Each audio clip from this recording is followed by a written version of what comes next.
What is up, guys? Welcome back to another UFC prediction video. And in this week's video, I'm going to be breaking down UFC 299, one of the best cards of recent times that I can think of. Absolutely stacked from the bottom to the top. I'm really looking forward to it. And I'm going to go ahead and give my predictions for every fight on the card from the early prelims to the main event. And we're going to jump right into it now. Last week, we did pretty good going 8-3 at UFC Vegas 87. So let's hope to keep some of that momentum going into this week with some pretty accurate predictions. So we're going to get right into it now.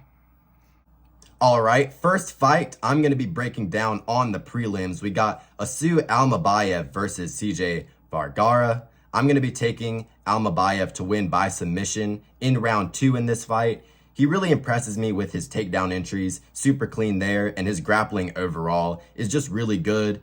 Quick to look for a submission once he does get the fight to the mat, and he's also very aggressive on the feet, throws a lot of powerful overhands, and even though it's in the flyweight division, it seems that he has a good amount of pop on his shots, so I think he's going to be able to push Vergara back against the fence. Once he gets him there, it'll only be a matter of time before he gets that takedown. And I think once he gets that takedown, he's going to be really quick, again, like in his first fight, to look for a submission. So in this first fight of the afternoon, I'm going to be taking Almabayev to win by a submission in round 2.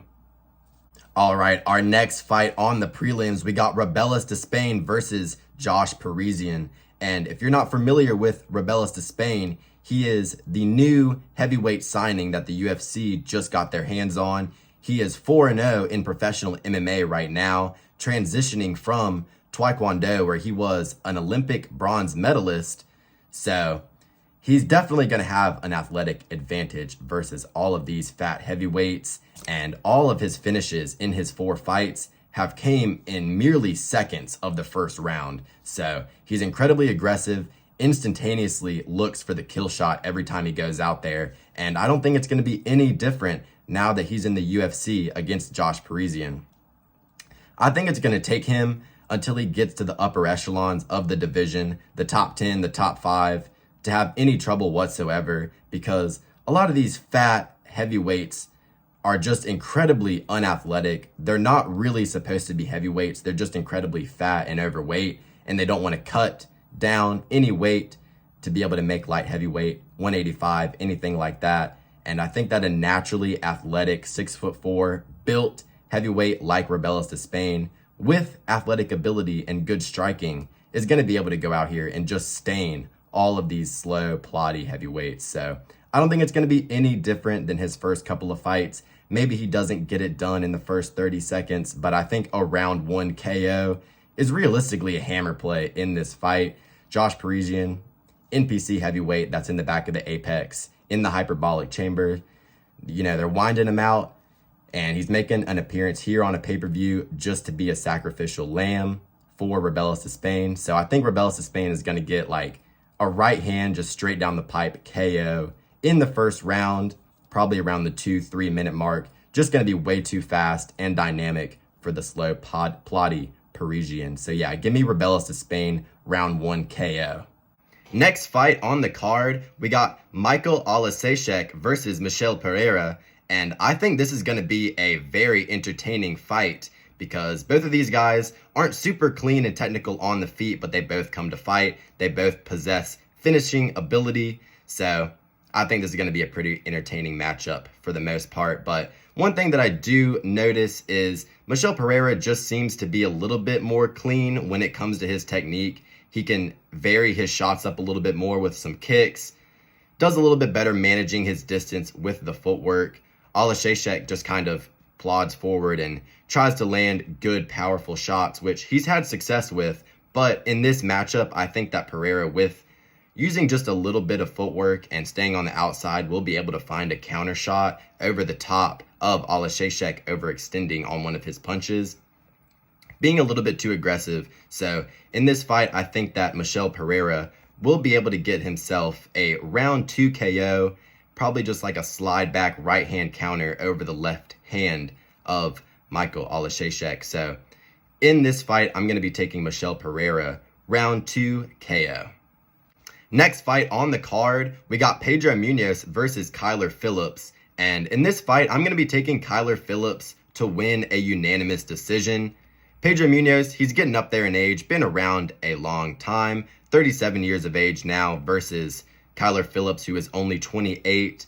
Phillips also does have a 7-inch reach advantage in this fight, and I think that's going to play a big factor in helping his style because he kind of likes to stay on the back foot, land straight shots down the middle, kind of using his length to his advantage. And I don't think that Munhoz is going to be able to close the distance effectively to be able to hurt him. Munhoz does have decent leg kicks, good boxing as well, a nice crispy left hook on him.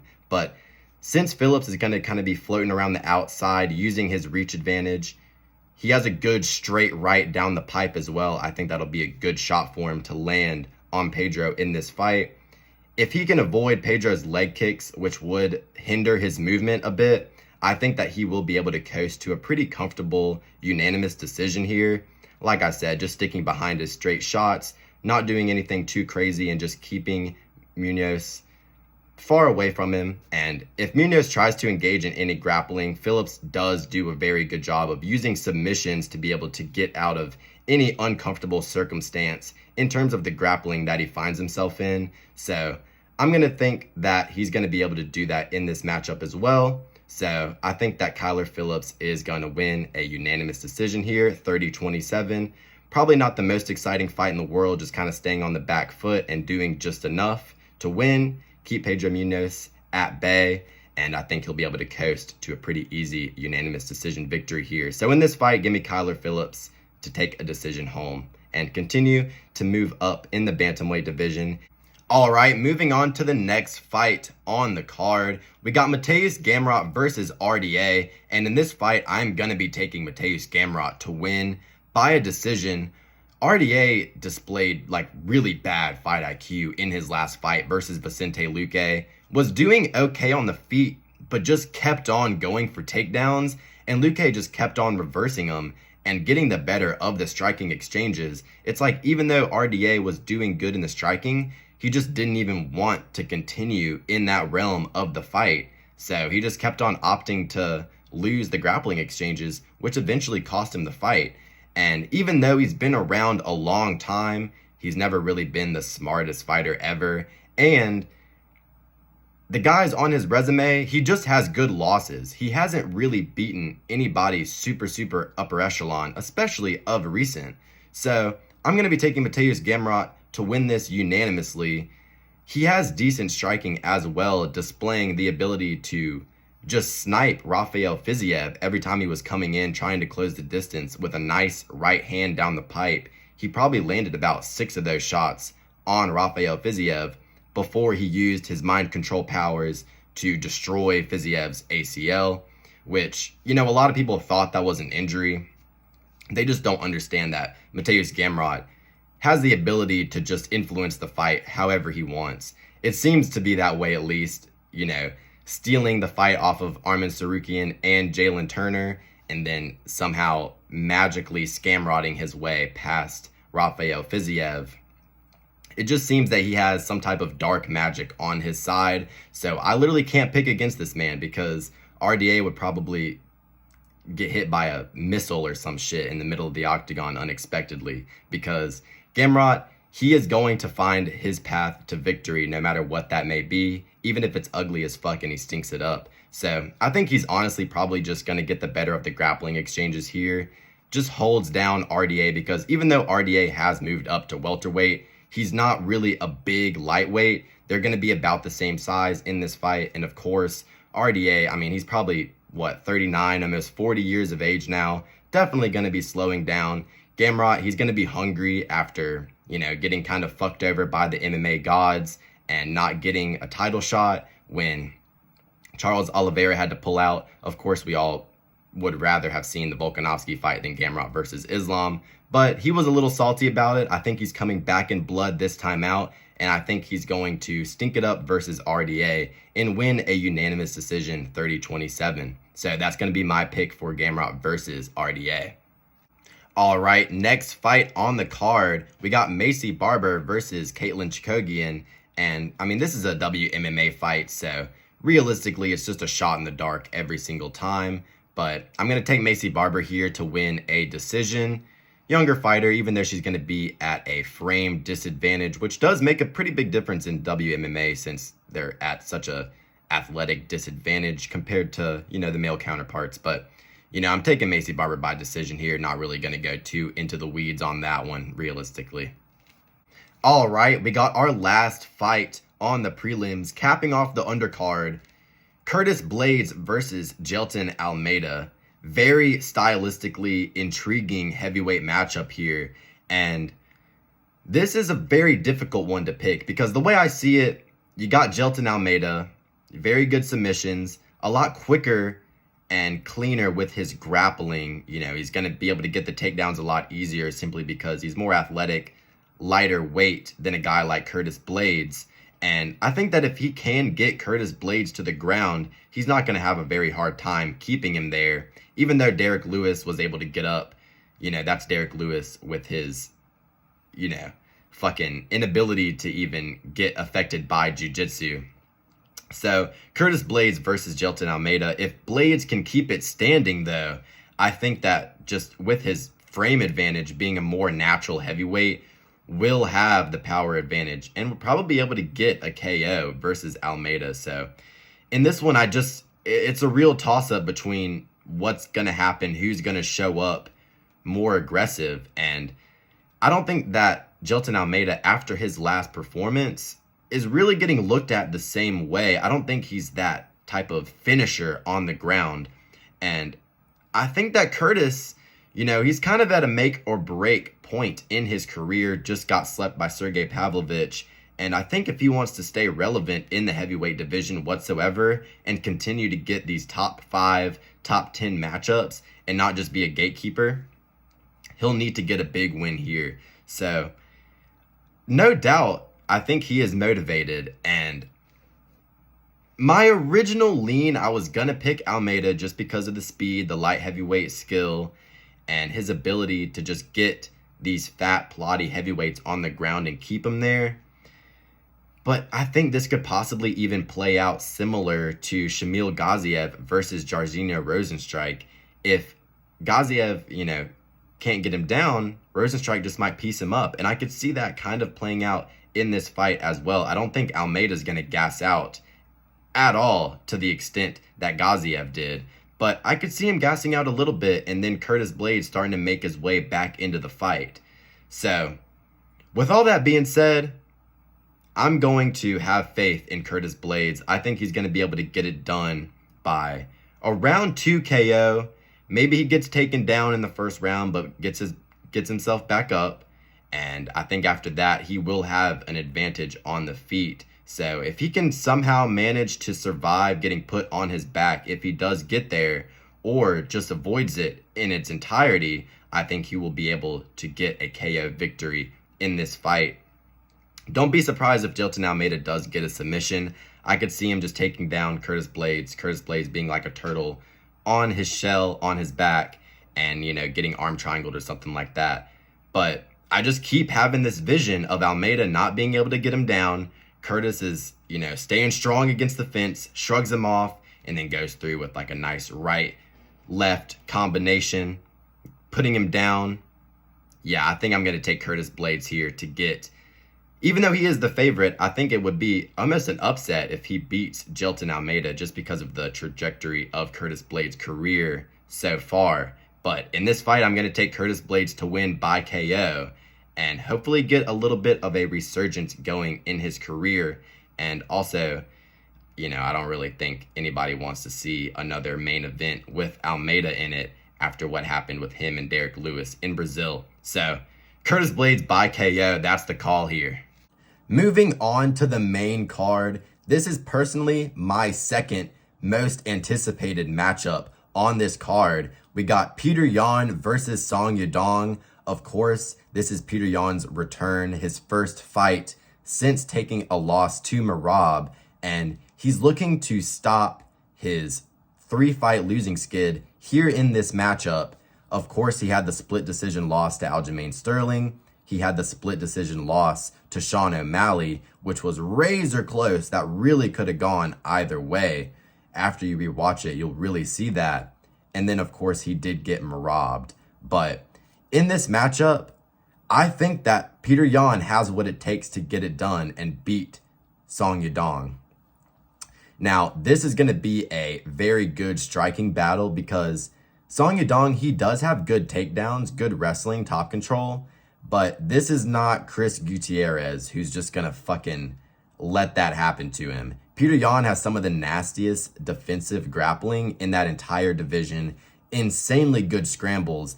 I mean, even after what Merab did to him, Yan was still scrambling really well and defending a lot of those takedowns. So I don't think that Song Yadong will have any success in any type of grappling that he tries to use against Peter Yan.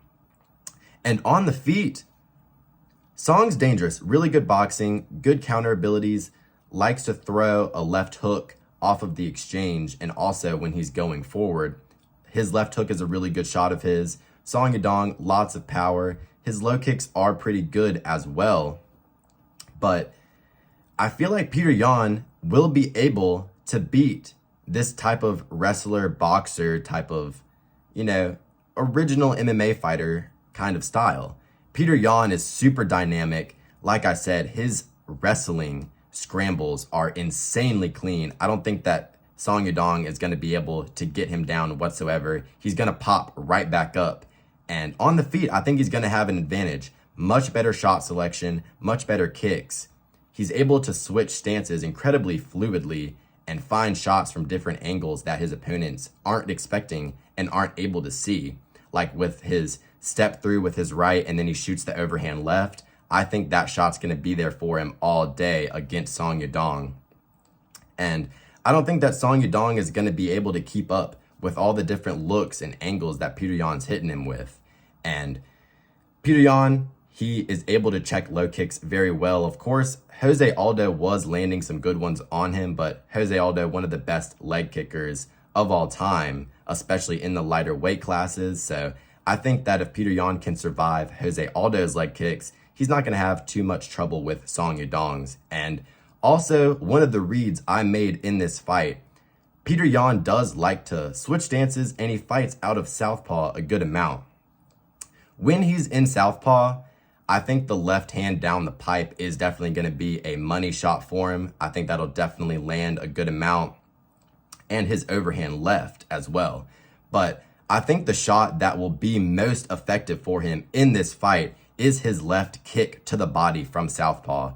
Corey Sandhagen was lighting Song Yadong up to the body with that left kick, and I think that Peter Yan will be able to do the same thing to Song Yadong when he is in southpaw, just smacking that left body kick to the liver of Song Yadong, slowing him down, also hitting inside leg kicks of Song Yadong's leg when he's in orthodox, Peter Yan that is, throwing it to the inside of Song Yadong's leg, slowing him down. And Song Yadong has much more success when he's pushing someone back. Chris Gutierrez, Corey Sandhagen come to mind, but Peter Yan, he's going to be much more in Song Yadong's face, not getting pushed back, not really trying to play the counter game, and kind of going tit for tat with him with these striking exchanges. And I think he's going to get the better of him, to be honest. Song Yadong is a good prospect, but he's losing to guys like Phillips, and he's been around for a while and hasn't really quite yet been able to break into that top 10, top 5. And I think this matchup has Peter Yan bounce back written all over it. And Peter Yan, I mean, he's one of my favorite fighters stylistically. I really want him to get it done here. Maybe a little bit of favoritism, maybe a little bit of bias, but I think he definitely has a clear path to victory in this fight versus Song. And for my official call, I think that Peter Yan will stop Song Yadong with a body kick in the 3rd round. A nice left liver kick when he's in that southpaw stance. Song Yadong goes down, holding the liver. Peter Yan follows up with some ground and pound. Referee calls it off, and everybody's going to be happy that Yan is back in the win column. So give me Yan by 3rd round body kick TKO in this fight. Next fight on the card, we got Jack Della Maddalena versus Gilbert Burns in a welterweight matchup here. In this fight, I'm going to be taking JDM to win by a round 2 KO. I think that his boxing is just going to be way too much for Gilbert Burns. Burns, he's really good, of course, good submissions, decent grappling, but he's better in terms of his defensive grappling, like not getting subbed, not allowing people to progress any type of position on him on the ground. And since this is pretty much going to be a stand-up fight, I think that JDM is just going to mince him up with the boxing. Burns does a good job with his counter hooks when he's on the back foot, but I think that the jab of JDM is just going to be in Gilbert Burns' face all night. And Burns never really does great when he has a jab in his face. We saw this versus Usman. We saw this versus Chimaev. So I think that could be a similar theme here in this matchup. But I mean, I think JDM is just going to be way too powerful, way too quick for him in the boxing. Younger guy, much more momentum coming into this matchup. And Burns, I think, unfortunately, is just getting used as a stepping stone here for the next generation of welterweight. You know, I think guys like Burns are, unfortunately, just not going to be able to fraud check these really dangerous guys with power. This is not a Neil Magny versus Mike Mallet, where the guy just isn't dangerous whatsoever. JDM has real KO power, real dangerous boxing, and mixes it up to the body very good as well. So unless Gilbert Burns can manage to get this to the mat and find a submission where JDM pulls a low IQ move like he did versus Basil Hafez and pulls a guillotine, as long as JDM does not pull a guillotine, I think that he will be able to just absolutely mince Burns on the feet, hitting him with good body shots, keeping the jab in his face, and then eventually finding the kill shot in round 2 once he has Gilbert busted up a little bit in that first round. So for my call on this fight, give me Jack Della by round 2 KO. Next fight on the card, we got Kevin Holland versus Michael Venom Page. People are excited about this matchup, of course. MVP making his UFC debut. Unfortunately, he is getting up there in age, being 36, so I hope we at least get to see a good amount of fights from him in the promotion. But the first one for him here on UFC 299 versus Kevin Holland, I could see this fight potentially being a bit underwhelming. I know people have been hyping it up, but if this goes to a decision and we don't see a fast finish, I could definitely see it being underwhelming. Both of these guys are pretty low output for the most part. I think this is going to come down to who is going to show up in this matchup, being more aggressive, actually trying to impose an effective game plan and not just try and pitter-pat their way to a lucky split decision or something like that. Kevin Holland has a clear path to victory. If he can just get MVP down and actually hold him there, implement some ground and pound, he can definitely win this matchup easily that way. In the same way that he just chose not to against Stephen Wonderboy Thompson. But MVP, he has decent low kicks. They're not anything great, but you know, they're there, they exist. So those could possibly give Holland a little bit of problems if Holland is being low output, and if MVP starts to kind of get ahead on the strikes, if he's countering them really quickly when Kevin Holland's trying to close the distance, I could see MVP countering him pretty quickly a couple of times, maybe getting ahead in the first round. Kevin Holland does have a good chin though, so I think it's going to be a lot to ask for MVP to get a finish over Kevin Holland. I don't really see that happening unless he just somehow manages to get him with some crazy jumping knee, which, you know, I don't really see happening. Kevin Holland, you know, good straight shots down the pipe. He has a long reach, of course, and good power as well for a welterweight, you know, putting guys out over the course of his career pretty consistently. But like I said, in this matchup, it's really going to come down to who actually wants to go in there and put in effort to get a finish or actually impose their game plan and not just try and sit on the back foot being low output, because both of these guys have the potential to do that. And Hopefully Kevin Holland comes in here angry after his loss versus JDM, because he's kind of just throwing away fights when he's not on the better end of the decision. He just kind of gives up in the last round when he's down. So hopefully he does not do that here against MVP and can actually get his grappling going and possibly get a TKO over Michael Venom Page. Because I think if he gets him down, it'll be pretty easy to just get a ground and pound TKO. But for some reason, I'm not seeing Kevin Holland implement any type of game plan like that versus MVP. I think he might try and just go for a KO shot, and I don't really see him being able to connect on the chin of MVP. And if MVP can actually invest in some low kicks and slow Kevin Holland down, I think he might just be able to use that footwork to be able to just kind of dance around him and get himself a decision. I could see this fight going either way. I haven't picked many underdogs on this card yet. I've definitely picked mostly favorites. But I think in this matchup, I'm going to go ahead and take the underdog. If you're a betting person, you can get a little bit of value on this pick. I'd probably go decision or TKO, of course, but decision more likely.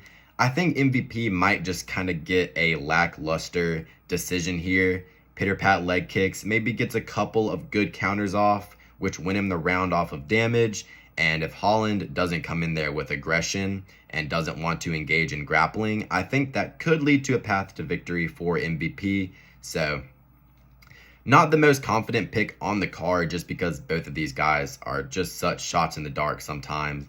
But give me MVP to win a decision here in his UFC debut. I want to see him fight Wonderboy Thompson after this fight, win or lose, so that Thompson can get a really good retirement fight, because I think that he would absolutely knock MVP the fuck out. And I would love to see that for Wonderboy on his way out of the UFC for his retirement fight. So win or lose, all I really want to see is Wonderboy KO MVP. But for the official call on this fight, I think that MVP will somehow manage to win a decision, because Kevin Holland just won't be aggressive enough.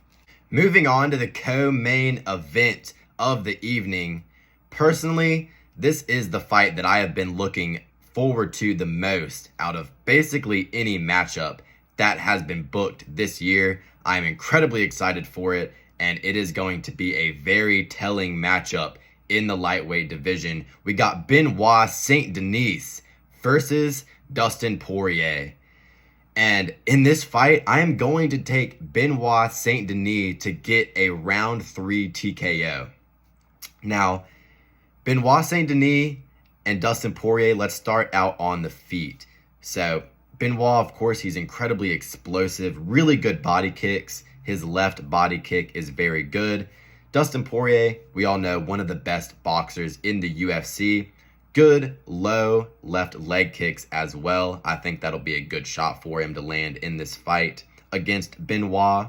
And, you know, in the grappling, DP, you know, he's got that jiu-jitsu black belt, but Benoit Saint Denis, much more aggressive in the wrestling, looks for the takedowns a lot more often, gets them, and once he gets people to the mat, he is an absolute menace. Vicious ground and pound, great submissions as well. And, you know, you kind of have to look at the narrative going into this fight. You got the old dog, Dustin Poirier, trying to keep his spot in the rankings versus the surging contender, Benoit Saint Denis, the young European guy with all the momentum in the world. I think that Benoit is going to TKO him in the third round, because I think in the beginning of the fight, DP is going to have success on the feet, you know, with the boxing combination, sticking the 1-3 in Benoit's face, catching Benoit circling out to the right, similar to how Dustin did Conor McGregor, investing in the low calf kicks on Benoit Saint Denis, because Benoit Saint Denis, he hasn't fought too many southpaws, and not a southpaw like DP that's going to slap that leg kick on his outside leg. And on the feet as well, I don't think that Benoit's left body kick is going to be as open against DP, because DP is a southpaw. It's going to make it easier to block rather than throwing that strike against an orthodox fighter. But I think that even with all that being said, DP might have an advantage on the feet, maybe does a little bit more damage than Benoit, but I think it's only going to be a matter of time before Benoit starts to break Dustin Poirier with the pressure and the grappling. I think that he's just going to be going forward, pushing Poirier against the fence. And even though Benoit has questionable defense when he has someone pinned against the fence, and especially against a guy like Dustin, who does very well shelling up and then using a counter to be able to get out of that circumstance. We saw that in Benoit versus Thiago Moises, a very, very similar exchange to Michael Chandler versus Dustin Poirier. But I think that Benoit will be able to get DP down similar to how Michael Chandler did. And then once he gets DP down, I think he's going to be raining absolute fucking lightning strikes of ground and pound onto DP. I think that's going to make DP really start to question, if he even wants to be in there. He's the more skilled fighter, in my opinion. But Benoit is just insanely hungry. He has that fire lit underneath him. And I just don't think anything is going to stop this guy from breaking every opponent in his path. I think he'll lose the first round on the feet, maybe finishes the round on top with a takedown. But as the fight goes on, as DP starts to tire out, I think Benoit's left body kick is going to be there, which eventually is going to start taking the wind out of DP. It's going to start keeping him at range to where DP can't really get into the boxing confines of the fight where he wants to be in that close range. And I think Benoit is going to be able to push DP against the cage. DP is going to try and land those counter hooks, but I think Benoit is going to be able to level change underneath him, get DP back to the mat. And I think, it's not going to matter if it's in round 2, 3, or 4.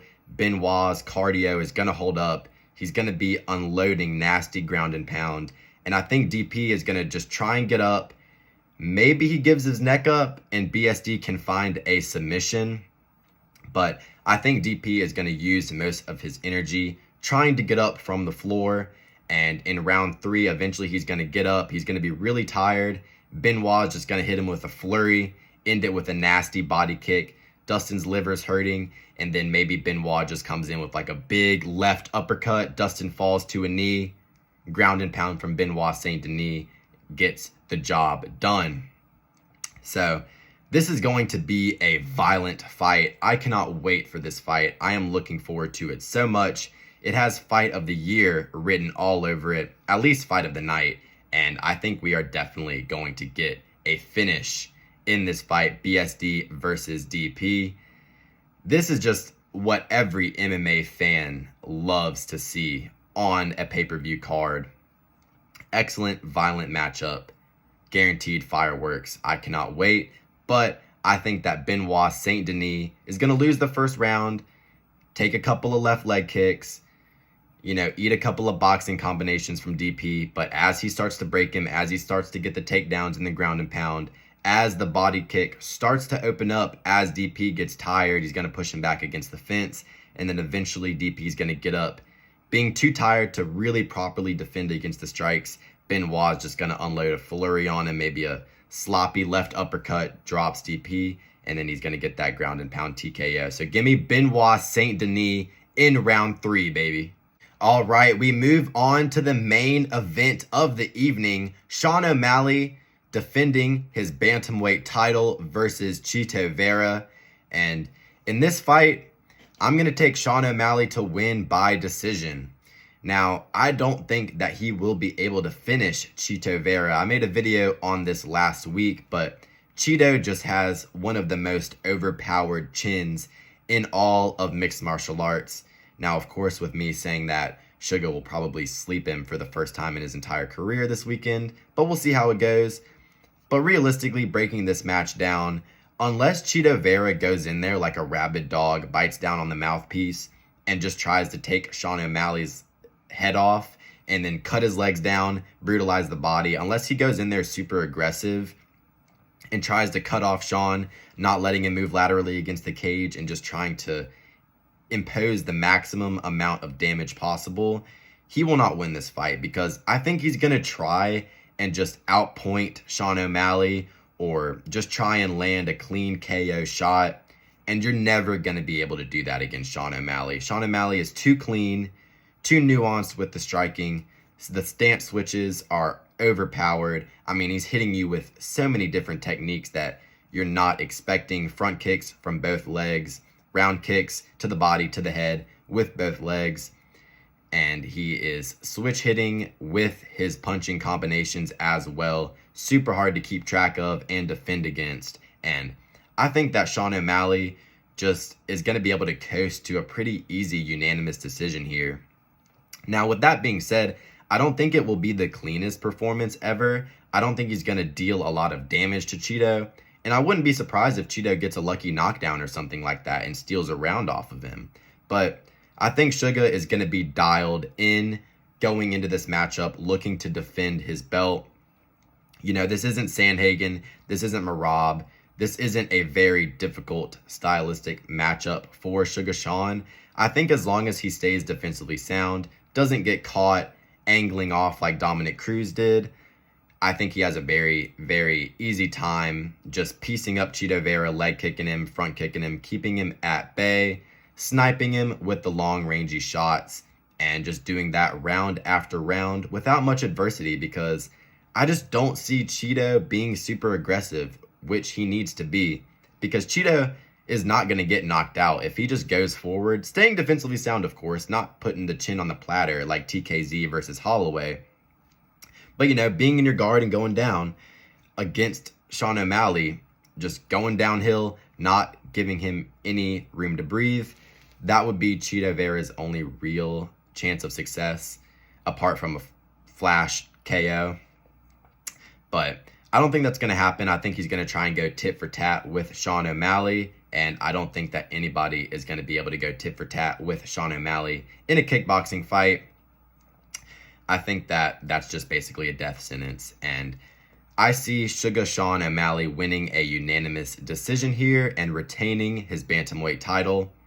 And I'll be really impressed with him if he can get a KO over Chito Vera. That'll definitely be really telling if he can get a finish in this fight, but I don't think he will.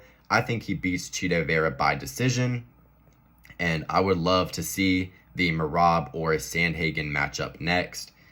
I really want Sandhagen to get his title shot because he deserves it and he's been waiting so long for it, but realistically we'll probably get Suga versus either Ilia Topuria or Merab Dvalishvili next, as long as he gets the job done this weekend, which I think he will pretty easily.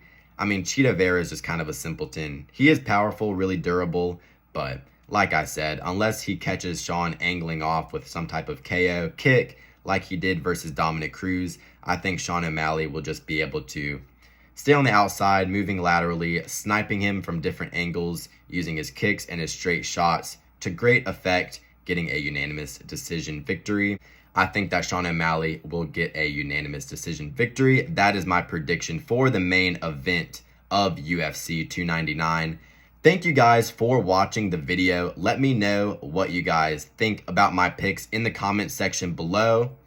Like, subscribe. Thank you guys, and have a wonderful rest of your day.